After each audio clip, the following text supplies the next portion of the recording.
wabarakatuh. Kami dari kelompok 6 dengan tema mineral dan logam mulia yang beranggotaan dengan saya sendiri, Arya Mustaqim dengan NIM terakhir 067. Saya Rasyafi Alwi Hidayat, NIM akhir 011. Saya Kristal Bawi Putra dengan NIM akhir 001. Saya Nayla Fadila dengan NIM akhir 045. Saya Fauzia dengan NIM akhir 07. Saya Nadia Sibakti dengan NIM akhir 103.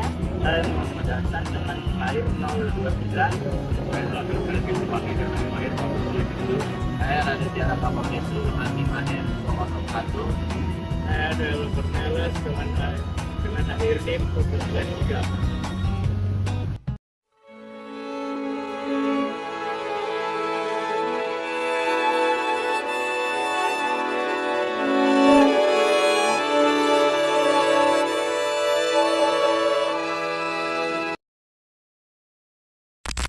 Kepikiran nggak sih gimana emas atau perak yang ada di dalam bumi bisa berubah menjadi perhiasan yang kita pakai?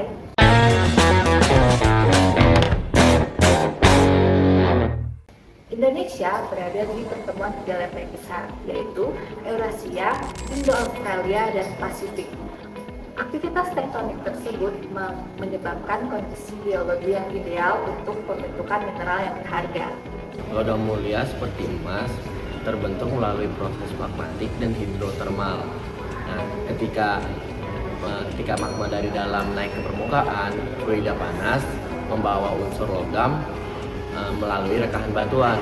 Kemudian saat suhu menurun, logam tersebut mengendap dan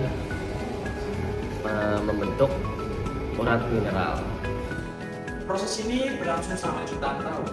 Karena itulah, logam mulia menjadi salah satu sumber daya alam yang sangat langka, bernilai tinggi, dan tidak terbarukan. Nah, kondisi geologi di Indonesia menjadikan negara ini kaya dengan emas, nikel, dan berbagai mineral strategis lainnya. Kekayaan ini menjadikan Indonesia pemain penting dalam industri pertambangan global. Namun, logam yang terdapat di dalam bumi tidak serta-merta dapat dimanfaatkan dan juga digunakan. Kita harus melakukan eksplorasi ilmiah untuk mendapatkannya.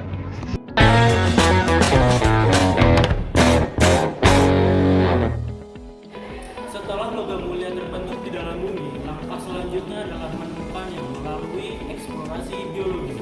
Eksplorasi dilakukan dengan mempelajari struktur batuan, geokimia, geofisika, serta sejarah geologi suatu wilayah. Kami mencari petunjuk mineralisasi melalui sampel batuan, survei lapangan, serta teknologi modern. Metode eksplorasi ini meliputi pemetaan geologi, pengobatan inti, analisis geokimia, dan survei geofisika. Studi ini juga membantu menentukan lokasi, ukuran, dan potensi ekonomi deposit mineral.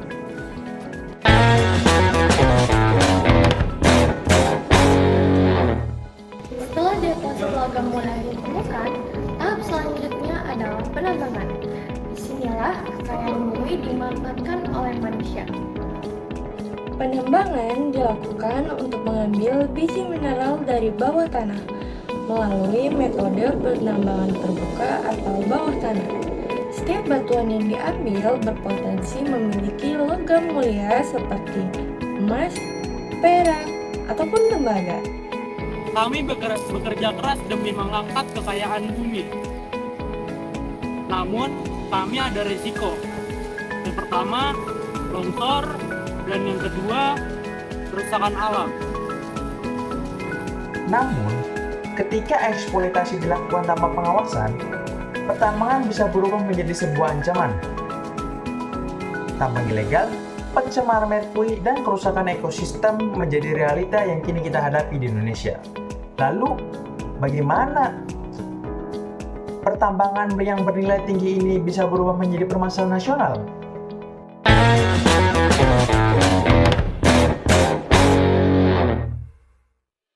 Di balik besarnya potensi logam mulia yang besar di Indonesia, terdapat ancaman yang terus berkembang.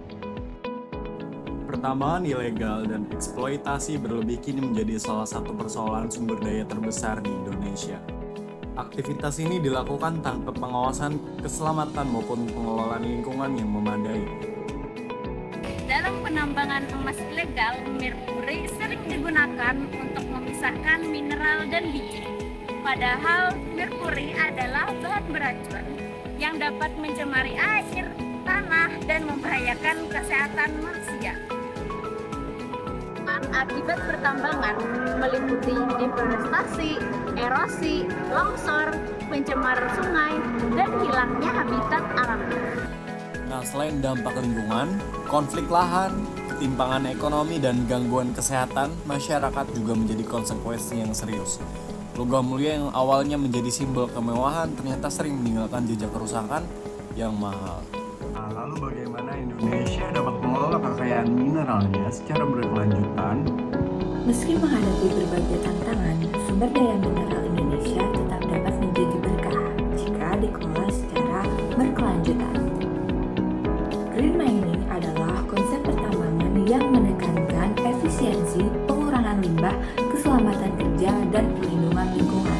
Teknologi yang modern memungkinkan dampak eksploitasi yang lebih terkendali. Reklamasi pasca tambang bertujuan untuk memulihkan lingkungan dengan melalui penataan lahan, revegetasi, dan rehabilitasi ekosistem. Hilirisasi mineral meningkatkan nilai tambah sumber daya melalui pengolahan dalam negeri seperti smelter dan industri baterai. Ini juga memperkuat ekonomi dalam negeri dan mengurangi ketergantungan ekspor bahan mentah. Dalam penegakan hukum, pemberantasan tambang ilegal, regulasi yang kuat, dan pengamanan lingkungan menjadi salah satu kunci menuju keberlanjutan tambang yang ada di Indonesia. Harapan Indonesia di masa depan dengan inovasi, kebijakan tepat, dan kesadaran bersama, Indonesia dapat menjadi negara maju berbasis sumber daya mineral yang berkelanjutan.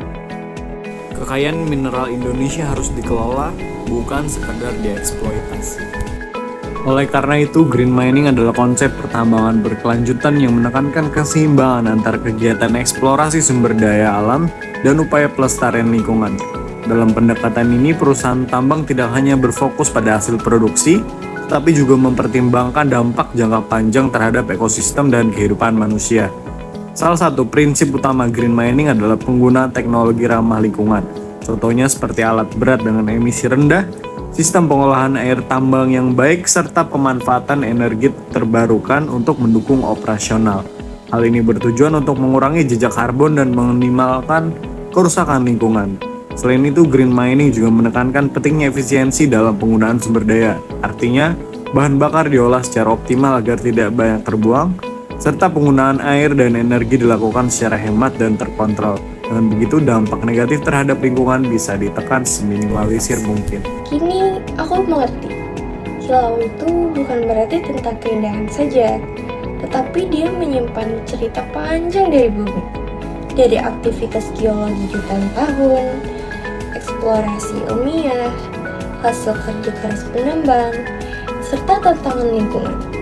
Logam mulia menjadi bagian dari perjalanan peradaban manusia. Indonesia memiliki kekayaan mineral luar biasa. Namun masa depan sumber daya ini bergantung pada cara kita mengelolanya secara bertanggung jawab. Eksploitasi tanpa keberlanjutan hanya akan meninggalkan kerusakan. Namun sebaliknya, pengelolaan dengan bijak dapat menjadi warisan bagi generasi yang akan mendatang. Dari perut bumi hingga kilo perhiasan, logam mulia bukan hanya sekedar simbol kemewahan, tetapi bukti hubungan antara geologi, manusia, dan masa depan lingkungan. Penambangan mineral logam mulia memang memberikan nilai ekonomi yang besar, tetapi dampaknya terhadap lingkungan tidak bisa diabaikan. Kerusakan hutan, pencemaran air, hingga hilangnya keanekaragaman hayati sering menjadi konsekuensi yang menyertainya. Oleh karena itu, penting untuk menempatkan keseimbangan antara pemanfaatan sumber daya dan kelestarian alam sebagai prioritas utama. Mineral logam mulia bernilai tinggi, namun lingkungan yang sehat jauh lebih berharga. Menjaga bumi tetap lestari adalah tanggung jawab bersama demi masa depan yang berkelanjutan. Sekian dari video edukasi kami akhiri. Wassalamualaikum warahmatullahi wabarakatuh.